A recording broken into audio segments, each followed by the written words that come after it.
Hello दोस्तों, मैं Shambhu Kumar competitive club में आप सभी को स्वागत करता हूं। साथ ही आप जुड़ चुके हैं हमारे बिहार दरोगा के संभव एक्सप्रेस टेस्ट सीरीज की दुनिया में। आप सभी को बहुत बहुत स्वागत है।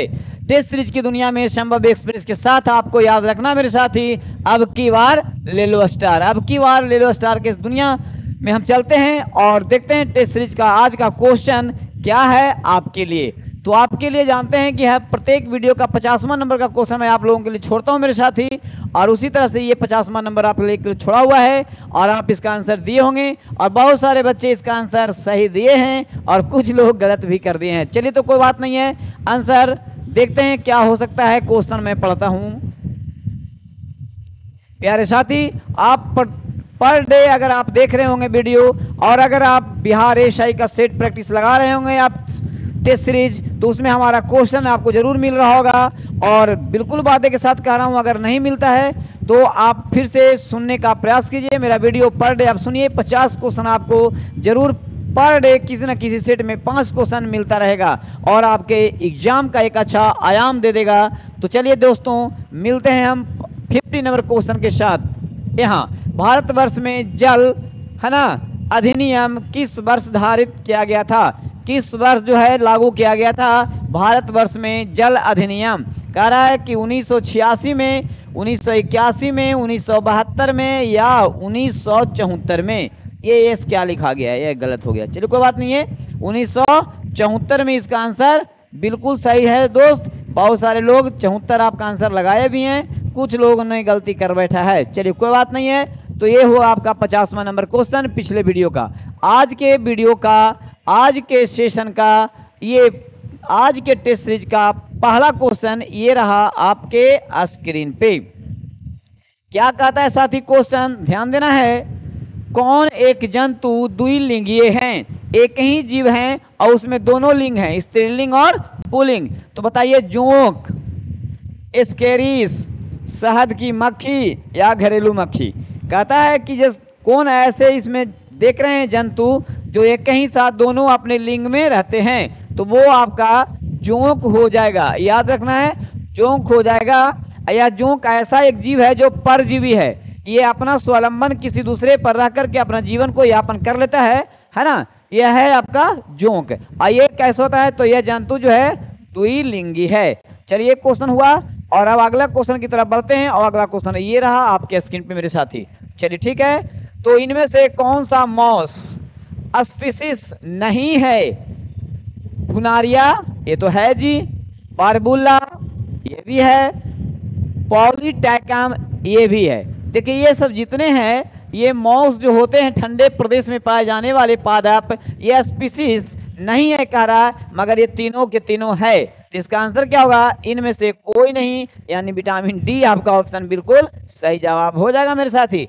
चलिए नेक्स्ट क्वेश्चन की तरफ चलते हैं। और अगला क्वेश्चन ये रहा आपके स्क्रीन पे। अगर देखिए, आपको कोई और टेस्ट का ये सीरीज का मैंने क्वेश्चन लगवाया है। अगर उत्पन्न, यानी अगर क्या है, तो एक प्रकार का ये पदार्थ है, सुने ना, यह एक प्रकार के पदार्थ है जिसको कोई कोई उसको जो है उत्पन्न करता है। तो इसको उत्पन्न करने वाला कौन सा शैवाल है? तो इसका जो है अगर पदार्थ है वो कोई शैवाल बनाता है, इसको तैयार करता है। उस शैवाल का नाम है रोडमेनिया, जेलेडिनियम या बेट्रोकोस्पर्म या हार्वेला। क्या हो सकता है? इसका आंसर होगा जेलिडियम, बी ऑप्शन बिल्कुल सही जवाब। और कई बार ये सेट में भी मिलेगा और कई एग्जाम में पूछ लिया गया है मेरे दोस्त। अगर एक पदार्थ है जो उत्पन्न करता है जेलिडियम नामक शैवाल। चलिए अगला क्वेश्चन हो गया।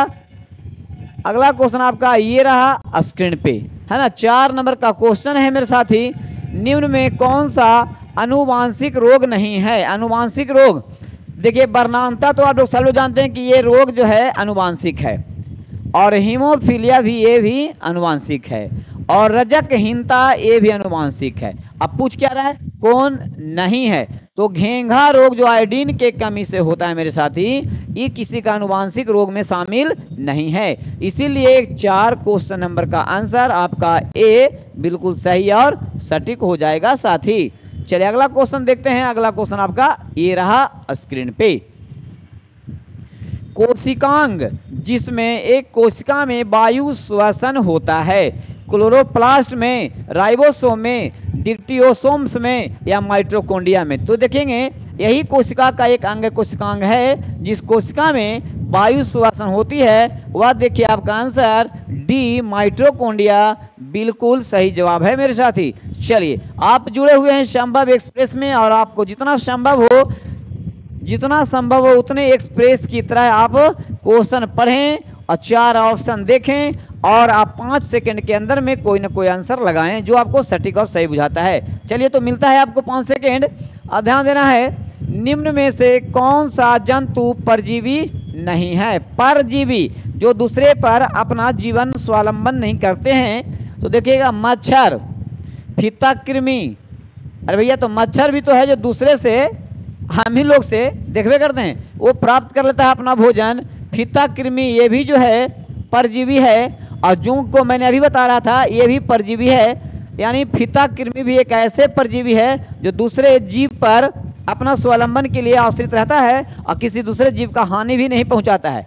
मगर ये देखिएगा जोंक है ना, ये भी परजीवी है, लेकिन ये परजीवी है लेकिन जरूर दूसरे को हानि पहुंचाता है। और मच्छर जो है ये भी परजीवी है, दूसरे पर आश्रित है मगर दूसरे जीव को क्या करता है? हानि पहुंचाता है। लेकिन एगो फीता कृमि जो आप देख रहे हैं ये परजीवी है मगर ये दूसरे को हानि नहीं पहुंचाता है, याद रखिएगा। लेकिन कह रहा है कि निम्न से कौन जंतु परजीवी नहीं है? तो ये है, ये है, ये है। कौन नहीं है? तो समुद्री एनीमोन जो है या परजीवी दूसरे पर आधारित इसका भोजन नहीं बनता है, ये अपना खुद करता है तैयार, याद रखने। तो सी ऑप्शन बिल्कुल सही जवाब है। किसी दूसरे जीवन के आश्रित या कुछ दूसरे जीव के आधार पे ये नहीं जिंदगी जीता है भैया, यही है समुद्री सीमोन। अगला क्वेश्चन आपका ये है, देखेंगे उदार शक्ति सैन्य अभ्यास में भारतीय वायुसेना ने किस देश की वायुसेना के साथ, वायुसेना से क्वेश्चन है, भाग लिया है?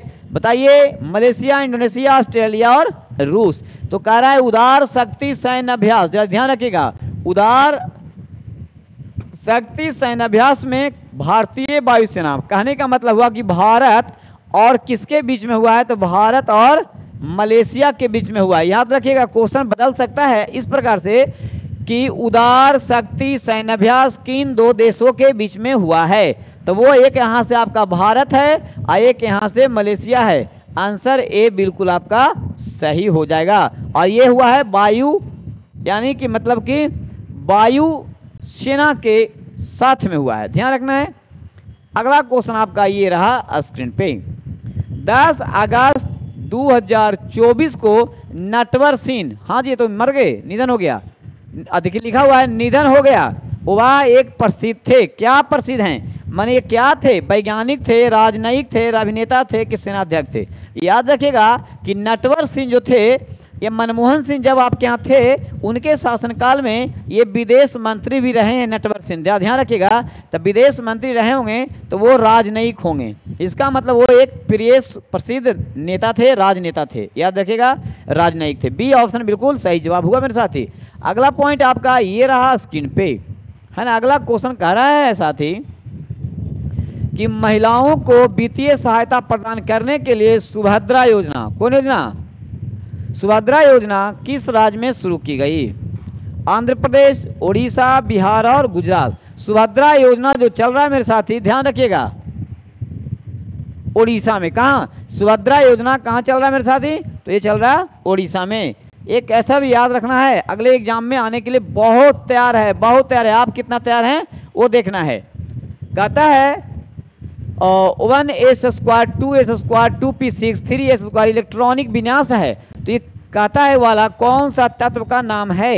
अब ये धातु का है, क्या धातु का है, क्या क्रिय गैस का? इनमें से कोई नहीं, किसका हो सकता है?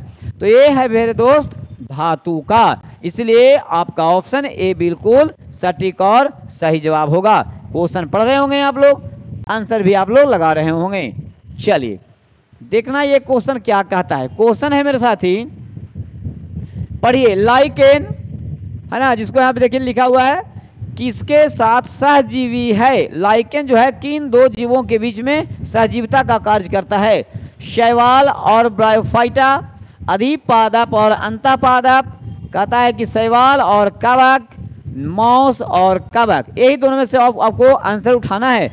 बहुत बार बार इसी को हम लोग कहते हैं इजी है क्वेश्चन मेरे दोस्त, मगर बहुत बिजी है। ये हमेशा आता है शैवाल और कवक, याद रखना है। सी आंसर आपका बिल्कुल सही जवाब होगा साथी। फटाक फटाक आप इसको टिक लगाइए, फटाक फटाक जिसको कह सकते हैं, वाह रे वाह, दिवाली आ रहा है, फटाक फटाक आंसर लगाइए, है ना। जाफना प्रायद्वीपीय और श्रीलंका की मुख्य भूमि को जोड़ने वाला पास, यानी कौन सा पास है, इसका नाम क्या है? डंकन पास, एलिफेंटा पास, 10 डिग्री चैनल, अल्बर्टा पास। ध्यान रखना है। तो जाफना कह रहा है, किसको? जाफना, ध्यान रखेंगे। एक क्या कह रहा है आपका? श्रीलंका कह रहा है। तो भैया श्रीलंका जैसे ही बोल रहा होगा तो आपको इसमें आ गया होगा एलिफेंटा पास, एलिफेंटा दर्रा, है ना। देखिए भारत और श्रीलंका को जोड़ता है, ध्यान रखिएगा। बी ऑप्शन बिल्कुल आपका सही हुआ। अगला क्वेश्चन आपका ये रहा स्क्रीन पे, ध्यान रखेंगे मेरे साथी।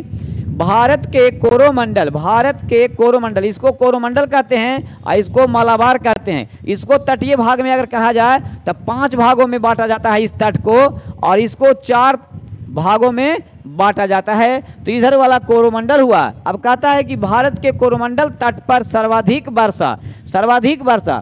तो याद रखिएगा कि पूर्वी तट, ये पश्चिमी तट, यहाँ पर आपका होता है तमिलनाडु। और तमिलनाडु में आपको पता होगा कि जाड़े में के मौसम में क्या होती है? वर्षा होती है। ये क्या कह रहा है? भारत के कोरोमंडल तट पर सर्वाधिक वर्षा होती है। देखिएगा गर्मी के बाद आपके यहाँ बरसात खत्म हुआ है। अब हमारे के यहाँ ठंडा जो है धीरे धीरे शुरू होगा। सितंबर पार हो गया, अक्टूबर चल रहा है, अक्टूबर के बाद नवंबर आएगा, आपको अच्छा से ठंडा लगना चालू हो जाएगा। इसी ठंडे और जाड़े के मौसम में सबसे अधिक, ऐसे तो जनवरी फरवरी में भी ठंडा होता है, लेकिन अक्टूबर और नवंबर के ये जो समय है, ये ठंडे और जाड़े के जो मौसम होगा भारत के तमिलनाडु क्षेत्र में। तो तमिलनाडु कहाँ पड़ता है? कोरोमंडल। वही पूछ रहा है मेरे दोस्त, कोरोमंडल तट पर सर्वाधिक वर्षा होती है। कब होती है? जनवरी फरवरी, एकदम गलत। जून से सितंबर, एकदम गलत। मार्च मई में तो बिल्कुल गलत। देखिए क्वेश्चन है अक्टूबर नवंबर, अक्टूबर नवंबर में जाड़े के मौसम में क्या कह रहा? कोरोमंडल तट। और आपको कभी कभी पूछेगा कि भारत के कौन से राज्य में जाड़े के मौसम में वर्षा होती है, तो वो है तमिलनाडु। और तमिलनाडु जो पड़ता है पूर्व तटवर्तीय में कोरोमंडल का क्षेत्र में पड़ता है, और वो है यहाँ पे कोरोमंडल का हिस्सा। इसी को हम कह सकते हैं कोरोमंडल तट, है ना। और यहीं पे तमिलनाडु है, उसके लिए जो वर्षा होती है वो अक्टूबर और नवंबर। डी आपका ऑप्शन बिल्कुल सही जवाब है मेरे साथी। चलिए अगला क्वेश्चन आपका ये रहा स्क्रीन पे। चलिए, स्वतंत्र भारत में मुद्रा का अवमूल्यन प्रथम बार, मुद्रा का अवमूल्यन का मतलब है कि दूसरे देश के मुद्रा के तुलना में अपने देश की मुद्रा का मूल्य यानी उसका मान को घटा देना, है ना। जब ऐसा कर देते हैं तो हमारा आयात में वृद्धि होती है और निर्यात में कमी होती है। ये इकोनॉमिक्स टर्म का क्वेश्चन है। तो मुद्रा का अवमूल्यन मतलब मुद्रा का मान मूल्य घट जाना कब हुआ? सबसे पहले तो ध्यान रखिएगा, सर्वप्रथम पूछ रहा है 1949, 1966, 1969, 1975। तो प्रथम बार जो हुआ है मेरे साथी याद रखिएगा 1949 में हुआ है, और दूसरा बार 1966 में हुआ है, और उसके बाद 1991 में हुआ है। तो इसमें प्रथम बार पूछ रहा है तो 1949 आपका ऑप्शन एक बिल्कुल सही जवाब है। और यहाँ एक 66 भी है, ये दूसरा बार हुआ है। 91 नहीं है, ये तीसरा बार हुआ है। और अभी तक पूछ दिया जाए कि भारत में अभी तक मुद्रा का मूल्यन कितने बार हुआ मेरे दोस्त, तो आपको बताना है 3 बार। कितने बार बताना है? तो 3 बार। चलिए अब समझ में आया होगा आप लोग के, आगे बढ़ते हैं। फटाक फटाक क्वेश्चन का आंसर लगाते चलना है मेरे साथी। आप जुड़े हुए हैं संभव एक्सप्रेस में, जितना संभव हो सके फास्ट बताते चलना है। वायु सेना दिवस, देखिए इसी को कहते हैं इजी है और बहुत बिजी है। किस दिन मनाया जाता है? बोलिए बोलिए। 5 अक्टूबर, 6 अक्टूबर, 7 अक्टूबर, 8 अक्टूबर। कितना अक्टूबर को? 8 अक्टूबर को वायुसेना दिवस मनाया जाता है मेरे साथी। चलिए अगला क्वेश्चन आपका इस तरह से रहा,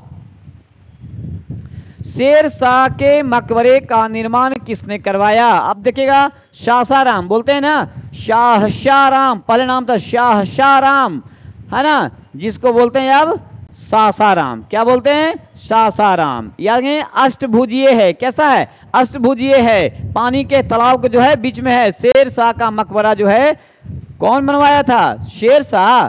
आदिल शाह, इब्राहिम शाह, कि इनमें से कोई नहीं? भैया तो शेर शाह ने ही बनवाया था मकबरा।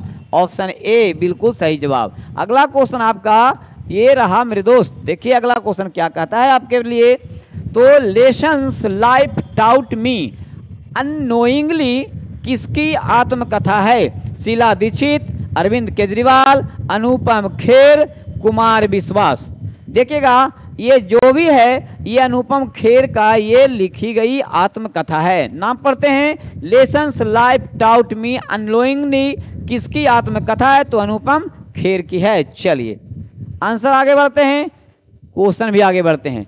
चलिए क्वेश्चन आगे आ गया, अब आपका इसका आंसर देना है। ये भी क्वेश्चन इजी है। विश्व रेड क्रॉस आ गया भैया, रेड क्रॉस दिवस। अभी एक दिवस वायुयान बोल दिया मैंने, वायु सेना दिवस से क्वेश्चन था, एक आ गया रेड क्रॉस दिवस किस तारीख को मनाया जाता है? चलिए मई में ही मनाया जाता है, तो पता है कि सभी को कि मई में मनाया जाता है, मगर कितना मई को? 3 मई, 6 मई, 8 मई, 15 मई, तो मनाया जाता है 8 मई को। ऑप्शन सी बिल्कुल आपका सही जवाब है मेरे साथी। आगे बढ़ते हैं, आगे बढ़ने के बाद आपका क्वेश्चन ये मिला, क्या मिला कि 2011 के जनगणना के अनुसार सर्वाधिक न्यून लिंगानुपात वाला धर्म पूछ रहा है। देखेंगे हिंदू, मुस्लिम, सिख, ईसाई, हम सब हैं भाई भाई। अब इसमें कह रहा है कि 2011 लिंगानुपात के हिसाब से जनगणना के अनुसार सर्वाधिक न्यूनतम लिंगानुपात वाला धर्म बताइए। हिंदू धर्म, मुस्लिम धर्म, सिख धर्म, ईसाई धर्म। तो आंसर आपका सी में है भाई, सिख धर्म। क्या है? सिख धर्म। चलिए आगे बढ़ते हैं। चलिए अगला क्वेश्चन आपका ये रहा साहब जी, आप लोगों के लिए ये क्वेश्चन है, व्यक्तिगत सत्याग्रह का विचारधारा निम्न में से किसका था? देखिएगा सरोजनी नायडू, जवाहरलाल नेहरू, विनोबा भावे या गांधी जी। यहां से क्वेश्चन कभी कभी आएगा कि सत्याग्रह, देख रहे हैं व्यक्तिगत सत्याग्रह कब हुआ? तो इतना याद रखिएगा कि 1940 में हुआ था, ठीक है। और करने वाला व्यक्ति कौन था, इसका प्रणेता कौन थे? तो इसका नेता अगर माना जाए, प्रणेता कहेंगे तो विनोबा भावे थे। कौन थे? विनोबा भावे। क्या होगा? विनोबा भावे थे। और इन्हीं को हम प्रथम सत्याग्रही भी कहते हैं। क्या कहते हैं? प्रथम सत्याग्रही किसको कहते हैं? विनोबा भावे को कहते हैं। चालू कब हुआ? 1940 में। और दूसरा बार जो याद रखेंगे है ना, दूसरा बात जो है ये पंडित जवाहरलाल नेहरू दूसरे सत्याग्रही के रूप में माने जाते हैं। और यहाँ पे जो क्वेश्चन है व्यक्तिगत सत्याग्रह के विचारधारा किनका था, माने ये विचार किनका था से पूछ रहा है। तो ये विचार था आपका सरोजनी नायडू, जवाहरलाल नेहरू, विनोबा भावे या गांधी जी। बताइए। तो ये गांधी जी का विचारधारा था। व्यक्तिगत सत्याग्रह का विचारधारा किनका था? तो गांधी जी का। ये हुआ कब? 40 में। अब प्रथम इसके सत्याग्रही थे विनोबा भावे और दूसरा सत्याग्रही पंडित जवाहरलाल नेहरू थे। याद रखना है दोस्त, ये क्वेश्चन हुआ इस प्रकार से। इसका मुख्य उद्देश्य था कि दूसरा विश्व युद्ध में है ना भारत को शामिल नहीं होने देना। चलिए अगला देखिएगा, अंग्रेजों ने अपनी प्रथम फैक्ट्री कहाँ लगाई थी? बिल्कुल आप इसको जब यूरोपियों का आगमन पढ़ेंगे तो उसमें पुर्तगाल, डच है ना, और उसके बाद अंग्रेज, तो इसमें आ जाएगा। और उसमें इंपॉर्टेंट पॉइंट इसमें पढ़ने को मिलता है, जिसमें अंग्रेजों ने अपनी प्रथम फैक्ट्री लगाई थी। ऑप्शन है सूरत में, अहमदाबाद, भड़ौच में और मछलीपट्टनम में। एक प्रकार के जितना भी शहर देख रहे हैं सभी बंदरगाह नगर हैं, और यहीं इन्होंने सबसे पहले सूरत में अपनी फैक्ट्री लगाई थी। चलिए अगला क्वेश्चन आपका ये रहा स्क्रीन पे। क्वेश्चन ये है मेरे दोस्त कि केंद्र सरकार के द्वारा गायक मोहम्मद रफ़ी की 100वीं जयंती पर कितने रुपए का स्मारक सिक्का जारी करने की घोषणा की गई थी? बताइए। 50 रुपये का, 75 रुपये का, 100 रुपये का या 200 रुपये का? देखिएगा यहाँ पे क्वेश्चन बन गया है 100वीं जयंती पर कितना सिक्का चलेगा? 100वीं चलेगा, तो 100 रुपये का सिक्का चलाया गया था। चलिए क्वेश्चन और आंसर दोनों एक ही साथ आपको नजर आ गया? नहीं, बहुत इजी था। चलिए, प्रधानमंत्री श्री नरेंद्र मोदी जी ने किस शहर में जल संचय जन भागीदारी पहल का शुभारंभ किया है? पटना, लखनऊ, सूरत और अहमदाबाद। याद रखना है। तो जल संचय जन भागीदारी की पहल उन्होंने सूरत में की है। किसने? प्रधानमंत्री नरेंद्र मोदी जी ने। चलिए अगला क्वेश्चन आपका ये रहा स्क्रीन पे। किस केंद्रीय मंत्री को टाइम मैगजीन की एआई की सबसे प्रभावशाली व्यक्तियों की सूची में शामिल किया गया है? निर्मला सीतारमण, जयशंकर, अश्विनी वैष्णव, ज्योतिरादित्य सिंधिया। किन्हें बताया गया है बताइए? तो ये जो किया गया है सबसे ज्यादा प्रभावशाली व्यक्ति बताया गया मेरे दोस्त, वो हैं अश्विनी वैष्णव जी। किन्हें? अश्विनी वैष्णव जी। ऑप्शन सी बिल्कुल सही और सटीक जवाब होगा मेरे साथी। नेक्स्ट क्वेश्चन आपका ये रहा। अगला क्वेश्चन है पोन्स। देखिएगा ये आपके शरीर में ही पाए जाने वाले अंग हैं। मानव के किस अंग का भाग है? हृदय, मस्तिष्क, गुर्दा और वृक्क। तो याद रखना है ये मस्तिष्क में पाए जाने वाले भाग हैं पोन्स। ऑप्शन बी बिल्कुल इसका आंसर सटीक और सही होगा मेरे दोस्त। अगला क्वेश्चन आपका स्क्रीन पे ये रहा। निम्नलिखित में से कौन सी ग्रंथि मानव शरीर में पाई जाने वाली सबसे बड़ी ग्रंथि होती है? ग्रसिका ग्रंथि, स्तन ग्रंथि, यकृत ग्रंथि और श्वेत ग्रंथि। देखिए इसको इजी और बीजी हम कह सकते हैं कि नहीं, बहुत बार पूछा है कि मानव शरीर में सबसे बड़ी ग्रंथि कौन है? तो यकृत है, लीवर है मेरे साथी। क्लियर हुआ ना? चलिए अगला क्वेश्चन आपका ये रहा स्क्रीन पे। मनुष्यों में भोजन के पाचन की प्रक्रिया किसमें शुरू होती है? तो मुंह में शुरू होती है। और कहाँ पूर्ण होती है? तो छोटी आंत में पूर्ण हो जाती है। ऑप्शन देखेंगे हम लोग, मुंह, छोटी आंत। ऑप्शन ए ही मिल गया, बाकी तो अब यही मिल गया, तो इन लोग को ऐसे हम कर देते हैं। यानी मनुष्यों में भोजन के पाचन की प्रक्रिया सबसे पहले कहाँ से? तो मुख से ही शुरू हो जाती है। और कहाँ पे सबसे ज्यादा अंतिम पाचन की प्रक्रिया होती है? तो वो स्मॉल इंटेस्टाइन, छोटी आंत में। आपका ऑप्शन ए में ही मिल गया, तो आगे हमको पढ़ने की कोई आवश्यकता नहीं पड़ा। अगला क्वेश्चन आपका ये है मेरे दोस्त, क्या कहता है क्वेश्चन, हम लोग पढ़ते हैं। नवजात शिशु को ट्रिपल एंटीजन वैक्सीन मैंने टीका निम्नलिखित में से किन रोगों से प्रतिरक्षित यानी बचाने के लिए लगाई जाती है? कुकर खांसी तो ठीक है, टिटनस ये भी ठीक है, और खसरा नहीं। डिप्थीरिया होना चाहिए, आंसर है कुकर खांसी, टिटनस और डिप्थीरिया। बिल्कुल आंसर आपको यहाँ पे मिल गया। ये खसरा के चलते गलत हुआ, तो खसरा इसमें भी आ गया नहीं, याद रखें इसमें एक आ गया है चेचक, बाकी डिप्थीरिया है और टिटनेस है।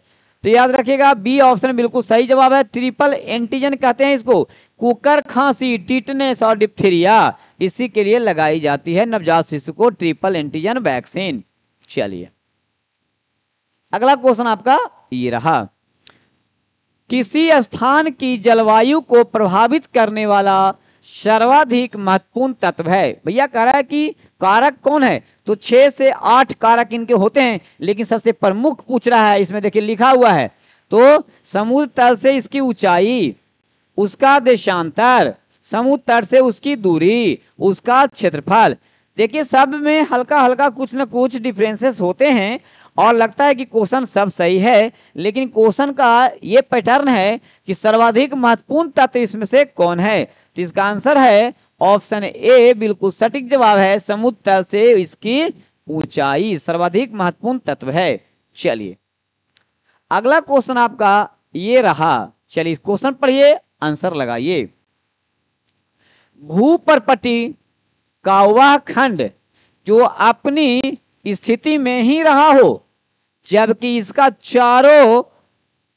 चारों ओर की जमीन बैठ गई हो। जहां पे आप हैं वो जगह एकदम बिल्कुल वही रहे, ऐसे चारों ओर का जगह धंस जाए, है ना। तो जिस जगह पे हम रह गए बराबर में, तो मेरा तो ऊंचा हो जाएगा। तो मेरा जमीन वास्तविक रूप से ऊंचा हुआ नहीं है, वास्तविकता ये है कि इसके चारों तरफ वाला क्षेत्र क्या हो गया है? धंस गया है। तो जिस पे आप हम खड़े हैं, बैठे हैं, उस जमीन को क्या कहा जाता है? उसको होस्ट कहेंगे, मैदान कहेंगे, पठार कहेंगे, तरुण बलित पर्वत कहेंगे, क्या कहेंगे? तो उसको होस्ट कहा जाता है मेरे साथी, उसको क्या कहा जाता है? होस्ट कहा जाता है। चलिए अगला क्वेश्चन आपका ये रहा। निम्न में से किसे ऑर्गेनिक कृषि का जनक माना जाता है?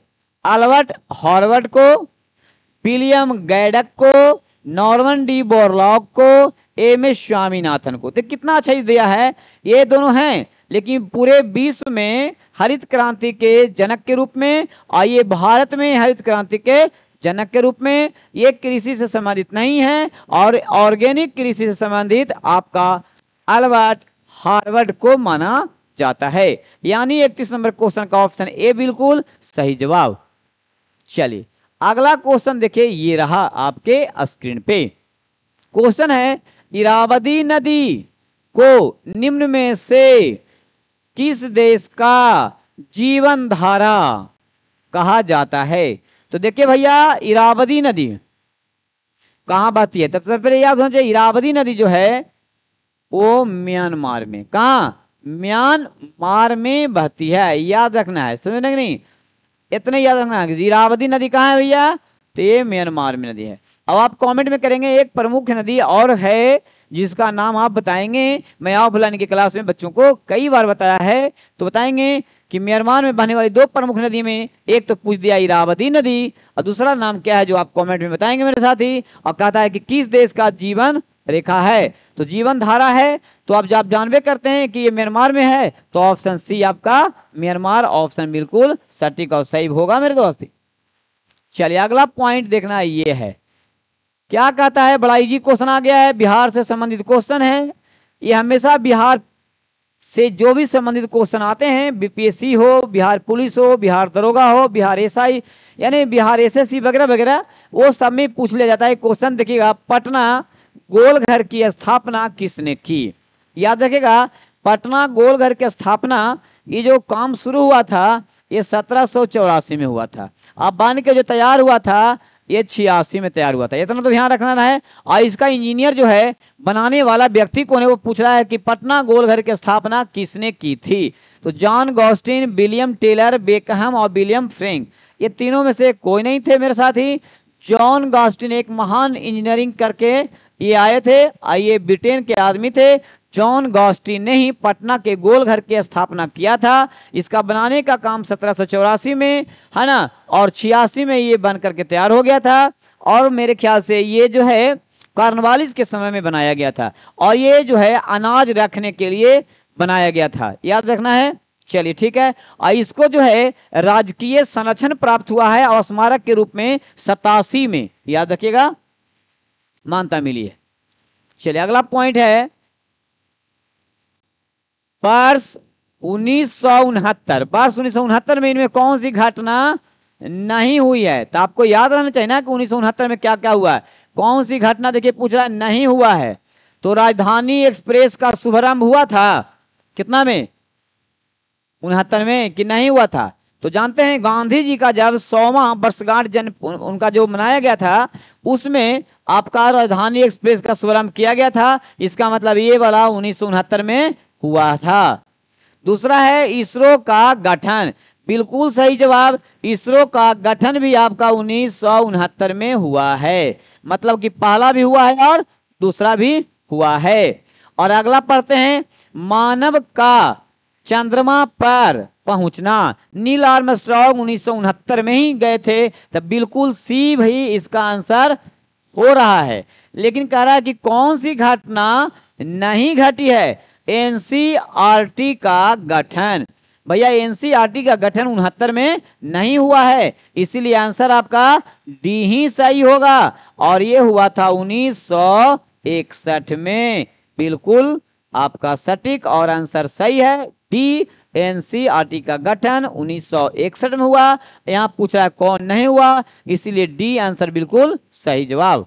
चलिए अगला क्वेश्चन आपका ये रहा स्क्रीन पे, निम्न में से कौन सी नदी उत्तर की दिशा में बहती है? उत्तर मतलब समझ में आ रहा है, ऊपर की तरफ है ना, उत्तर। चंबल नदी, कृष्णा नदी, नर्मदा नदी, ताप्ती नदी। आपको पता होना चाहिए कि नर्मदा और ताप्ती अरब सागर में गिरने वाली पश्चिम की ओर गिरती है, और कृष्णा नदी जो है पश्चिमी पठारी क्षेत्र से निकलते हुए पूरब की तरफ बंगाल की खाड़ी में जाके गिरती है, याद रखेंगे। तो उत्तर की ओर बहने वाली एक नदी यहाँ पे आ जाती है आपका चंबल। कहां निकलती है?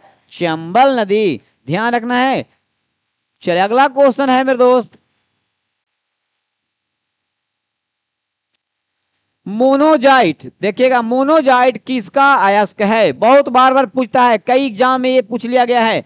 जर्कोनियम, थोरियम, टाइटेनियम, लोहा, यानी कि मोनियम जो है, ये मोनोजाइट जो है थोरियम का अयस्क है। और ये सबसे ज्यादा आपको बता दूं मैं कि केरल के तटीय बालुई वाला क्षेत्र में मिलता है, केरल के तटीय बालुई वाला क्षेत्र में मिलता है सबसे ज्यादा। चलिए अगला पॉइंट, हड़प्पा की खोज का श्रेय किसे दिया जाता है, Rakhal Das Banerjee, sir John Marshall, Radha Mukherjee, या फिर राय बहादुर दयाराम साहनी, बताएंगे कौन। तो भैया राखल दास बनर्जी तो नहीं होगा, है ना, तब कौन होंगे, तो हड़प्पा का खोज किसने किया था, देखिएगा दयाराम साहनी। कितना में, ये हुआ था 21 में, याद रखना है ना, 21 और 22 तो दोनों आंसर है, याद रखना है, 1921 में और 1922 में। चलिए अगला क्वेश्चन,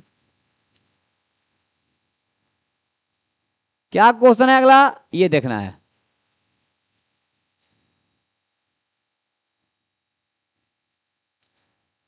क्वेश्चन है, भारत में पेंटिंग के संदर्भ में निम्न में से कौन सा युग्म सुमेलित नहीं है, सुमेलित नहीं है भैया। देखिए कहता फड़ पेंटिंग राजस्थान में, ये सही है गलत है, फड़ पेंटिंग राजस्थान में, बिल्कुल आपका आंसर सही है। सौर पेंटिंग ओडिशा, बिल्कुल ये सही है। गुलेर पेंटिंग कर्नाटक का रहा है ना। बाघ पेंटिंग मध्य प्रदेश, ये बिल्कुल सही है। तो गलती को निकल के आ गया सी, इसलिए नहीं है, तो आपका ऑप्शन सी ही होगा। यानी कि गुलेर पेंटिंग है मेरे ख्याल से, ये हिमाचल प्रदेश का है। किसका है भैया, ये हिमाचल प्रदेश में गुलेर पेंटिंग होती है। गुलेर पेंटिंग कहाँ होती है, कर्नाटक में नहीं होती। यही पूछ रहा है कौन सा युग्म सुमेलित नहीं है, तो गुलेर पेंटिंग कहाँ का है, एचपी का है, हिमाचल प्रदेश का है, ये कर्नाटक का नहीं है। और बाघ पेंटिंग जो है ये बौद्ध मठों में आपका उकेरा जाता है, याद रखेंगे। अब फर्ड पेंटिंग क्या है, फर्ड पेंटिंग जो है ठंडे का मौसम जो हम लोग मफलर लगाते हैं, वो मफलर के आकार में जो कपड़ा होता है उस पर ये पेंटिंग किया जाता है। और सौर पेंटिंग जो क्या है मेरे दोस्त, ये दीवालों पे, ये जो है दीवालों पे इसकी पेंटिंग की जाती है, याद रखना है ना। रंगीन जो मिट्टी होती है ना, उसी मिट्टी से रंगा हुआ दीवार पर वो पेंटिंग की जाती है, ध्यान रखना है। चलिए क्वेश्चन नंबर अब आता है आपका 39, है ना, देखना है क्वेश्चन। प्रोजेक्ट एलिफेंट भारत वर्ष में शुरू किया गया।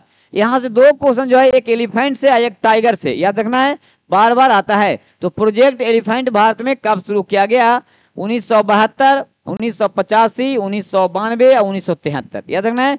तो 1972 के अधिनियम के तहत 1973 में 1973 में क्या किया गया है, ये तो टाइगर का किया गया है ना, टाइगर के लिए, याद रखेंगे। भारत में जो है ये टाइगर प्रोजेक्ट है, लेकिन कह रहा है कि हाथी का कौन है, तो ये आपका हो जाएगा 92 में। सी आपका बिल्कुल सही जवाब होगा मेरे साथी, है ना, ये 73 है, सोच लीजिएगा। चलिए ठीक है, टाइगर रिजर्व जो है 72 के अधिनियम के तहत 73 में किया गया था। और एलिफेंट वाला जो है ये आपका 1992 में किया गया। हाथी मेरा साथी कार्यक्रम भी चलाया जाता है, ध्यान रखिएगा। हाल ही फिलहाल में सबसे ज्यादा हाथी जो है आपका केरल में मारे गए थे। देखिए अंडर 20 विश्व कुश्ती चैंपियनशिप 2024 में किस भारतीय महिला रेसलर ने स्वर्ण पदक जीता है, अंतिम पंघाल, अंशु मलिक, अलका तोमर, ज्योति बेरवाल। तो आपका आंसर बिल्कुल सही जवाब होगा ज्योति बेरवाल, याद रखना है। ये क्वेश्चन नंबर 40 याद रखना है हमेशा, ये आने वाला एग्जाम में पूछने जाएंगे। नेक्स्ट एग्जाम में कोई भी अगर एग्जाम होने वाला है आगामी, उसमें पूछे जाएंगे, ये क्वेश्चन इंपॉर्टेंट है मेरा। अगस्त 2024 में रिलायंस ने किसके साथ 8.5 बिलियन डॉलर का विलय किया है, अमेजन के साथ, फेसबुक के साथ, डिज्नी के साथ या यूट्यूब के साथ में। तो याद रखना है डिज्नी संस्था के साथ में यह जो है विलय किया है, कितना 8.5, याद रखिएगा, है ना। चलिए अगला क्वेश्चन आपका ये रहा स्क्रीन पे मेरे साथी। मलयालम भाषा के प्रसिद्ध कवि प्रभा वर्मा को, मलयालम के हैं, उनकी किस काव्य कृति के लिए प्रतिष्ठित 33वें सरस्वती सम्मान से सम्मानित किया गया है? पकड़ना है। सूर्या पामशम, यादें यादें यादें, रौद्र सात्विकम, फायर वर्ड। 3 की आत्मकथा के बारे में बताना है। तो इनका आंसर आपका सी बिल्कुल सही जवाब होगा मेरे साथी, रौद्र सात्विकम। किसके लिए? रौद्र सात्विकम के लिए। किसके लिए? रौद्र सात्विकम के लिए इनको दिया गया है सरस्वती सम्मान पुरस्कार, ध्यान रखना है। नेक्स्ट क्वेश्चन आपका ये रहा। निम्नलिखित में से कौन मानव शरीर को संक्रमण के विरुद्ध संघर्ष करने में सहायक होता है? ये तो बहुत लोग जानते हैं, बहुत बार बार ये क्वेश्चन आता है WBC के बारे में, है ना। हार्मोन्स, किण्वक, श्वेत रुधिर कोशिका, लाल रुधिर कोशिका, याद रखेंगे। तो इसमें श्वेत का मतलब WBC जो बता रहे थे आपको समझ में आ गया होगा, श्वेत रुधिर कोशिका। ये किसी भी, है ना, मानव शरीर को संक्रमण बीमारी से विरोध में उसके लड़ने का क्षमता पैदा करता है भैया। चलिए प्रतिरक्षी के रूप में आता है ना। अगला क्वेश्चन है, पाचन तंत्र के इनमें से किस अंग की आकृति अंग्रेजी के, है ना, कैसा, चेक की तरह होता है? देखिए भैया इसके तरह होता है, यकृत, अमाशय, मुंह और आंत। मुंह तो आप देख रहे नहीं होगा। लीवर की भी आकृति समझ रहे होंगे आप लोग। ये अमाशय की आकृति कैसी होती है भैया? तो इसके तरह होती है, चेक की तरह होती है, ध्यान रखिएगा। बी आपका ऑप्शन सटीक और सही जवाब होगा मेरे साथी। नेक्स्ट क्वेश्चन आपका ये रहा स्क्रीन पे। इंसुलिन क्या है? क्या है? तो इंसुलिन के कमी से कौन सा रोग होता है? बार बार पूछा जाता है। तो इंसुलिन के कमी से जो होता है डायबिटीज होता है, याद रखेंगे। मधुमेह रोग होता है। अब मधुमेह में आपको पता होगा कि शर्करा, जिसको शुगर यानी चीनी के संबंध में आप समझ गए होंगे, ऑप्शन पढ़ेंगे आपको पता लग जाएगा। इंसुलिन क्या है? यह एक एंजाइम है जो शर्करा का पाचन करता है। यह एक एंजाइम है जो इन्वर्टेस को ग्लूकोज में बदलता है। यह एक हार्मोन है जो शर्करा के उपापचय में सहायता करता है। यह एक हार्मोन है जो वृद्धि में सहायक होता है। तो यह एक हार्मोन है मेरे साथी जो शर्करा के उपापचय में मदद करता है। इसी की कमी अगर हो जाता है तो शर्करा का उपापचय नहीं हो पाता है, जिसके कारण आपका एक बीमारी हो जाता है जिसको बोलते हैं मधुमेह रोग हो जाता है। यानी ऑप्शन बिल्कुल आपका सही है मेरे दोस्त। चलिए अगला क्वेश्चन आपका ये रहा स्क्रीन पे।